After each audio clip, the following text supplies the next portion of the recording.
IFM News. Ay, para si kami siguro, hindi siguro, 3 years na ba siguro, ma'am? Bala sila kung yun ang gusto nila, di ba? So, sumasang-ayon na lang din naman tayo kung ano nasa itaas eh. Kung ayun ang gusto nila, di yun na lang, di ba? Sige, sir, thank you. Payag po kayo. Hindi po. Bakit? Kasi syempre para mabigyan rin ng pagkakataon yung iba, di ba? Na makaano naman, mabigyan sila ng chance at ma-enhance din yung iba nilang kakayahan.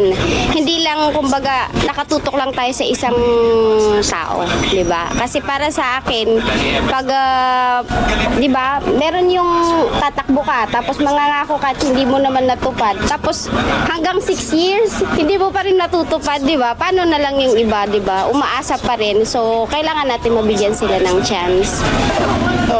Pwede rin kung maganda ang patakaran nila. O, kung pangit naman, o di, pwedeng palitan sila kasi siyempre pangit ang patakaran nila, di ba? O, ganun yun. Ay, hindi napayag kasi matagal na silang nagsisil para may papalit na naman kung halimbawa hindi maganda yung panunungkulan nila, di may papalit.